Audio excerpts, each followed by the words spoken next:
அண்மைச் செய்தி. புதுச்சேரியில் அதிமுக பிரமுகர் கொலை செய்யப்பட்டது தொடர்பான அண்மைச் செய்தியை பார்க்கின்றோம். இந்த கொலைக்கு அரசியல் காரணமா, முன் விரோதமா என்ற கோணங்களில் போலீசார் விசாரணையை துவக்கியிருக்கிறார்கள்.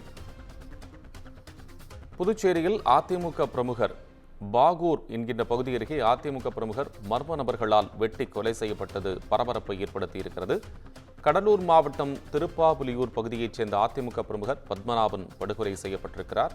அவர் மீது ஏற்கனவே பாஸ்கர் என்பவரை கொலை செய்த வழக்கு நிலுவையில் இருக்கக்கூடிய சூழ்நிலையில் இந்த கொலைக்கான காரணம் அரசியலா, முன் விரோதமா, பழிக்கு பழியா என்ற பல்வேறு கோணங்களில் காவல்துறையினர் துப்பு துலக்கி வருகிறார்கள்.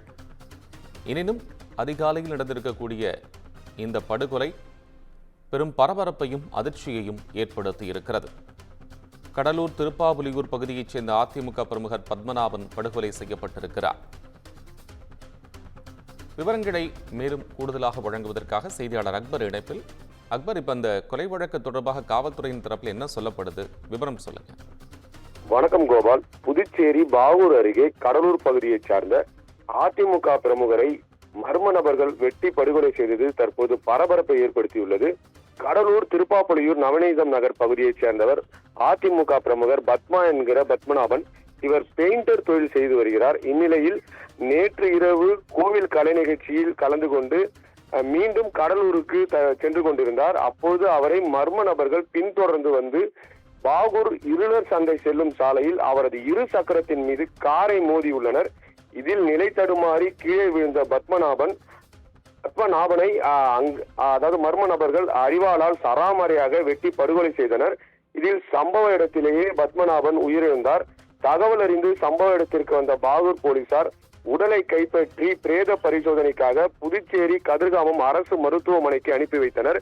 படுகொலை செய்யப்பட்ட பத்மநாபன் மீது கடந்த ஆண்டு பாஸ்கர் என்பவரை வெட்டி கொலை செய்த வழக்கு நிலுவையில் உள்ளதாக தெரிவிக்கப்பட்டுள்ளது. மேலும் இவர் கவுன்சிலர் தேர்தலில் போட்டியிட அதிமுக சார்பில் சீட்டு கேட்டுள்ளார். இதுக்கு அதாவது பத்மநாபன் வெட்டி கொலை செய்யப்பட்டது குறித்து போலீசார் தீவிர விசாரணையும் செய்து வருகின்றனர். இது அரசியல் காரணமாக படுகொலை செய்யப்பட்டாரா அல்லது முன்விரோதம் காரணமாக நடைபெற்றதா, இல்லை பாஸ்கர் என்பவரை ஏற்கனவே கொலை செய்த வழக்கில் பத்மநாபன் தொடர்புடையதால் பழிக்கு பழியாக இவரை வெட்டி கொலை செய்தார்களா என பல்வேறு கோணங்களில் போலீசார் தீவிர விசாரணை செய்து வருகின்றனர். தமிழகத்தை பொறுத்தவரை தொடர்ந்து ஆம்ஸ்டாங் உள்ளிட்ட கட்சி நிர்வாகிகள் கொலை செய்யப்பட்டு வரும் நிலையில் தமிழக அதிமுக பிரமுகரை புதுச்சேரியில் மர்ம நபர்கள் வெட்டி படுகொலை செய்துள்ளது இங்கு மேலும் பரபரப்பை ஏற்படுத்தியுள்ளது. கோபால், நன்றி அக்பர். உங்களுடைய கள நிலவரங்களுக்கும் விவரங்களுக்கும் நன்றி.